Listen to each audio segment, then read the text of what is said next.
chegou a hora que finalmente eu vou falar da minha experiência de mestrado aqui na Holanda. Como é fazer mestrado na Holanda, como foi para mim especificamente. Lembrando que toda a experiência é subjetiva, então tudo depende de tudo que está em volta, né? Então o que eu vou compartilhar aqui é de acordo com a minha vivência, tá? Recebi algumas perguntas sobre vocês, então anotei aqui os tópicos para não me perder. Vamos lá, a pergunta número 1 fala sobre o processo de admissão, como é a inscrição, como funciona, tá? Então vamos lá. Tudo aqui é feito online, tá? Então existe uma plataforma que se chama StudyLink e basicamente você submete todos os documentos por essa plataforma. Essa plataforma é uma plataforma na Holanda integrada com todas as universidades, então eu acredito que o processo de admissão, em termos de documentação, sejam todas feitas por esse site, tá? Eu vou deixar todos os links relacionados embaixo na descrição do vídeo. No caso do YouTube, se você tá vendo no Instagram, você vai ter que ir no YouTube ver, tá? Então, o processo de admissão é assim. Você precisa submeter tudo traduzido para o inglês ou para o holandês. Normalmente as faculdades aceitam em inglês o seu diploma, obviamente de bacharel, a sua grade curricular, o que não significa o que você teve em cada disciplina, mas por semestre, quais disciplinas você teve por semestre e a carga horária de cada uma, tá? Então você precisa disso. Obviamente você precisa dos seus documentos pessoais, né? Então do seu documento de identificação e por aí vai. Um dado super importante. O processo de admissão, né? Se você vai ser admitido ou não, vai depender do que você teve no bacharelado e vai depender também dos critérios da faculdade. Então, o curso que eu fiz, que foi neuropsicologia, tinham apenas 60 vagas por ano. Então, só 60 alunos eram admitidos naquele curso. Enquanto o de psicologia clínica já era 250 alunos, então era bem mais amplo, tá? Então, as chances de você entrar eram maiores, no entanto, você teria mais concorrentes, né? Então, foi assim. Duas coisas importantes. Você pode ser admitido condicionalmente, com uma condição, ou incondicionalmente. Então, quando você é admitido de primeira. No meu caso, eu fui admitida condicional. O que isso significou? Eu precisei submeter a nota de uma prova de inglês, né, de proficiência em inglês. Eu escolhi pelo IELTS, poderia ser Cambridge, só Cambridge ou IELTS no meu caso. Então, eu fiz essa prova à parte. E é uma prova, gente, que assim, não vai testar se você sabe inglês. Ela vai testar se você sabe fazer a prova, tá? É super possível. Lembrando que existe uma nota mínima do IELTS, que se eu não me engano era 6.5, mas dentro das categorias de reading, writing, tem um mínimo também, tá bom? Então, IELTS. E qual foi a outra condição para ser admitida? Que eu fizesse um curso intensivo de verão de estatística. Por quê?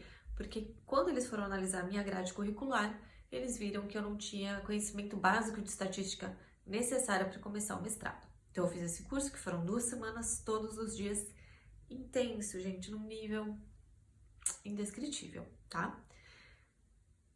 Assim, a dica do coração que eu posso te dar, se você pretende estudar fora, faça um curso de estatística antes de começar o processo de admissão, tá?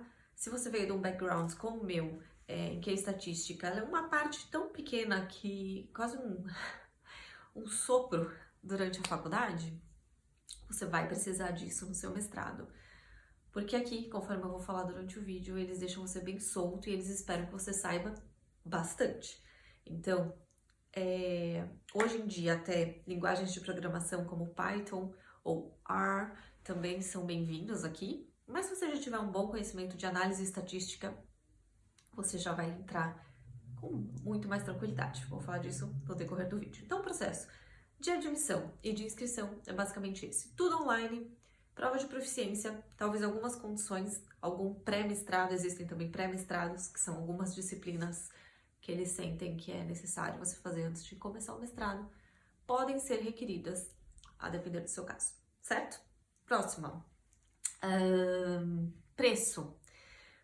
Quanto custa estudar na Holanda?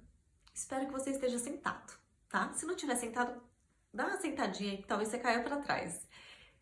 Se você você for europeu, então se você tiver um passaporte holandês, português, espanhol, italiano, whatever, você paga um preço de europeu, o que significa, em média, 2 a 3 mil euros por ano.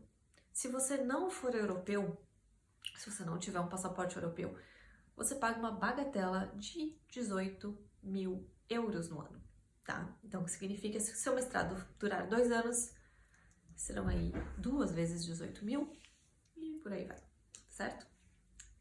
Já vou linkar aí a próxima pergunta. Quanto tempo durou o meu mestrado? O meu, especificamente, tinha duração de 1 ano. No entanto, dos 60 alunos, apenas 4 se formaram dentro de 1 ano, tá? O restante estendeu.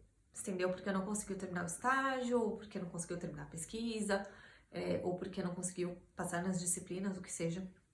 Então, a maioria dos cursos leva em média 2 anos, mas existem cursos que você finaliza em 1, você deveria finalizar em 1, mas é corrido. Foi o caso do meu, tá? Mas deu, né? Gente, deu. Qual idioma é necessário? O curso que eu fiz foi inteiramente em inglês. Ressalvas. Como era um curso de neuropsicologia, o estágio prático, ele precisava ser feito em holandês. Então, eu não poderia fazer um estágio clínico, então, como neuropsicóloga, se eu não falasse holandês, porque todas as instituições de saúde mental aqui requerem o holandês, mesmo que for uma instituição internacional que atenda pacientes em inglês. Então, nesse caso, mesmo antes de eu entrar no mestrado, eu já sabia disso. Então, o que me restou foi fazer um estágio de pesquisa. Então, o que eu fiz foi um estágio de pesquisa, que seria como uma iniciação científica no Brasil, e também fiz o TCC, que também era uma pesquisa. Resumindo, eu fiz 2 pesquisas durante esse ano todo, uma mais extensa, que durou aí uns 4, 6 meses, e a outra mais curta, que no caso era o TCC, tá? Então, obviamente necessário o inglês. Se você tiver o holandês, vai te facilitar, porque vai te abrir portas aí para um estágio clínico. O que alguns estudantes internacionais fazem é voltar para o país de origem deles e fazer o estágio lá. É possível, mas é muito mais complicado, porque você tem que vincular uma instituição. Então, por exemplo, eu tinha uma mulher que era uma menina, né, que era da Alemanha, então ela fez o TCC. Porque também é isso, você pode escolher que ordem você quer fazer. Você quer fazer o TCC primeiro, ou no primeiro bloco do curso, e o estágio depois você pode, ou vice-versa. Então, o que a maioria dos estudantes internacionais que queriam fazer estágio clínico fizeram era, eles começaram o curso, fizeram as disciplinas, fizeram o TCC, entregaram, e quando eles iam começar o estágio clínico, eles voltavam para o país de origem deles e faziam lá, tá? Só que, novamente, é necessário que você tenha uma instituição vinculada à faculdade. Esse processo, dependendo da instituição, demora. É possível? É possível. Vou dizer assim que 10 pessoas que eu conheci na faculdade fizeram isso e deu certo. Ótimo. Mas não é o processo mais agilizado, diria isso. Provas. Qual é a estrutura de provas, de aulas, Júlia, me conta? Basicamente, as provas, elas são super densas e intensas. O que nós no Brasil teríamos em um inteiro semestre, né, 6 meses de aula, aí, com uma média de 1 a 2 aulas por semana, aqui você tem em 8 semanas. Então, todo curso, toda disciplina dura 8 semanas. Na semana eu tinha apenas uma aula, tá? A aula durava em média 2 horas. Então, era 2 horas assim, ó, tiro, porrada e bomba. Você chegava, era... Antes das aulas, eles exigem que você leia os artigos. Então, em média, por aula, tinham de 4 a 5 artigos, pequenos ou grandes, tá? E aí você fazia a aula. E depois dessas 8 semanas de aula, na 9ª semana, você tinha uma prova referente a essas 8 aulas de 2 horas. O que significava 3 horas de prova no computador da faculdade, só com questões abertas. Então, gente, eu penei arduamente nas provas. Uma porque era em inglês, né, e exige um domínio da língua, obviamente, para você acompanhar as aulas, para você ler os artigos, depois para você escrever uma pancada de coisa na prova, tá? Outra coisa que para mim pegou, não havia, obviamente, consulta. Então, assim, você saber a área do cérebro do distúrbio de linguagem específico e depois de atenção e depois... Gente, assim, foi muito, muito, muito intenso, tá? Pra vocês terem uma ideia, eu vou abrir aqui meu coração. A primeira prova, né, da primeira disciplina que eu fiz, eu tive que refazer 3 vezes, porque eu não conseguia a nota. A primeira vez eu levei um susto, eu não sabia o que esperar, eu não consegui responder todas, foi horrível. A segunda, eu fiquei chateada, né, porque eu não consegui a nota, e no Brasil eu fui uma das melhores alunas, eu cheguei aqui e eu era uma das piores. A segunda eu super estudei, achei que tinha ido melhor, de fato foi melhor, não o suficiente.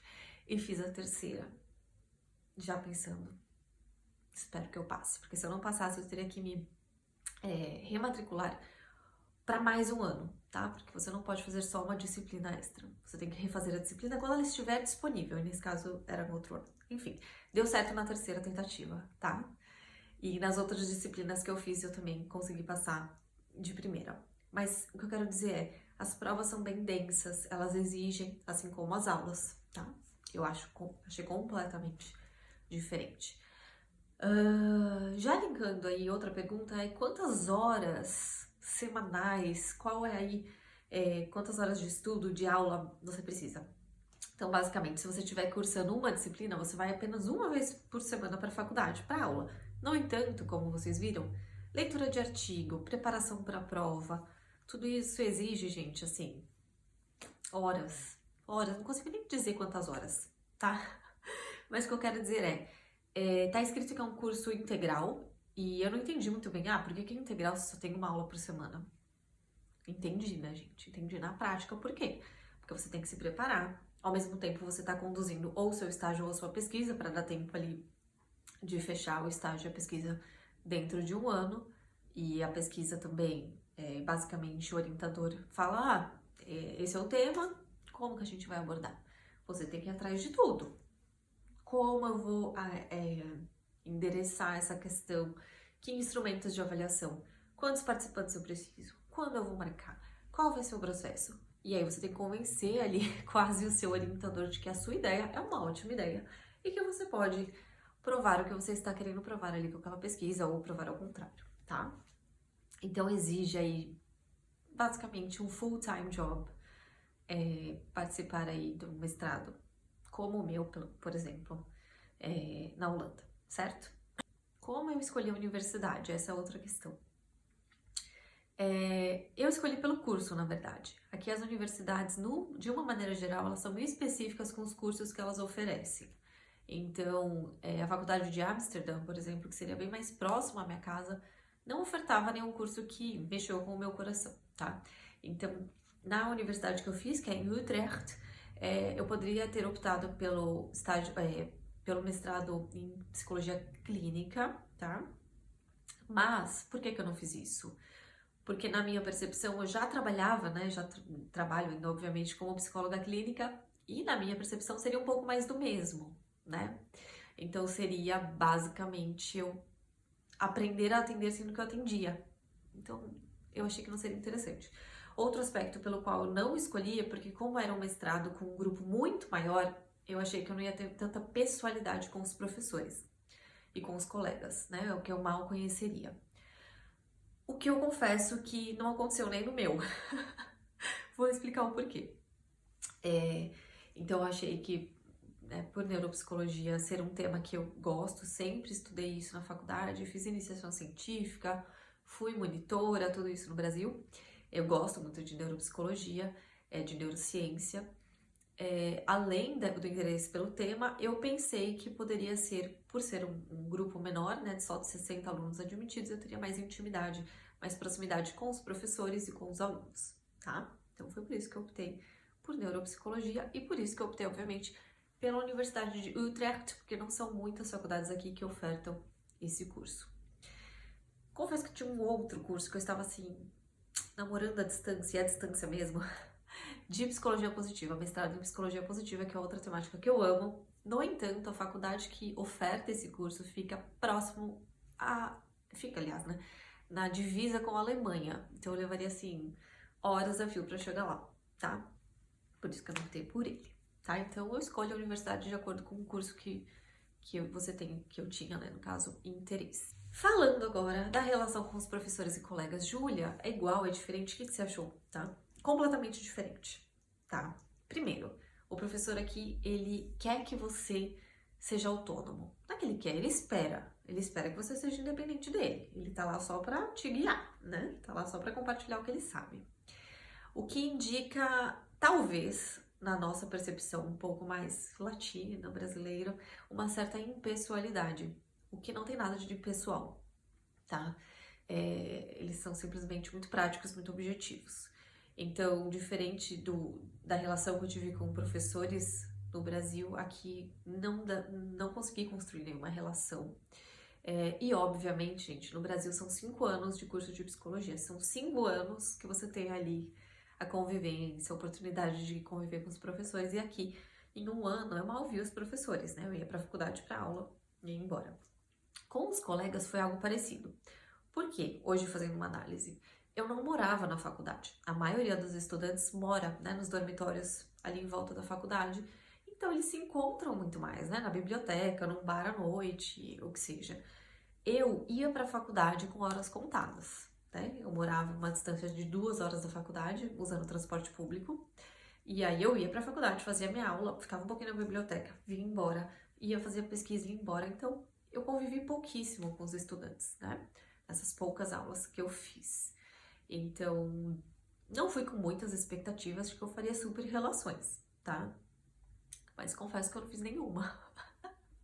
Durante o mestrado, obviamente, gente, eu conversava com todo mundo, eu sou uma pessoa sociável, mas não mantive o contato com ninguém, tá? Então, nesse aspecto eu achei bem diferente. Para finalizar, Júlia, qual foi a parte mais difícil? Qual foi o seu maior desafio? As perguntas que me fizeram. Eu diria, pessoalmente, a parte mais difícil para mim foi a parte estatística, tá? Porque apesar de eu ter feito lá aquele curso do verão que eles exigiram, eu precisaria de 1 ano de estudo para sentir que eu me apropriei ali do tema e que eu conseguiria fazer aquilo com qualidade. Durante o curso, porque eu tive que analisar dados, né, e tive que fazer 2 pesquisas ao mesmo tempo, eu peguei 2 cursos extras online sobre dados estatísticos para eu tentar aprender ao máximo, e ainda assim eu sinto que não foi o suficiente, tá? Eu fiz uma consultoria de análise de dados na faculdade, foi super desconfortável para mim. Este lugar de não saber e achar que você deveria saber já é muito, muito, muito desconfortável para mim. Então esse foi o maior desafio, com certeza. Primeiro eu achei que seria a língua, né? Porque a primeira vez que eu estudei fora, né, em inglês, eu já tinha feito cursos online em inglês, mas obviamente é diferente. Mas não foi, gente. Com certeza, essa parte de análise de dados me pegou. E foi, inclusive, uma das questões pelas quais eu não engatei um doutorado em seguida, tá? Um doutorado aqui são 4 anos. Eu posso fazer um vídeo sobre doutorado depois, mas eu desisti, deixei um pouco de lado esse plano por conta da análise de dados, tá? E a última questão que me deixaram é Júlia, quando você teve certeza de que você daria conta? Eu não tive certeza de que eu daria conta. Em nenhum momento, tá? Inclusive no final, eu estava sem cabelo, brincadeira. Eu fiquei muito, muito estressada, porque aqui tudo tem prazo, né? E já era férias de verão.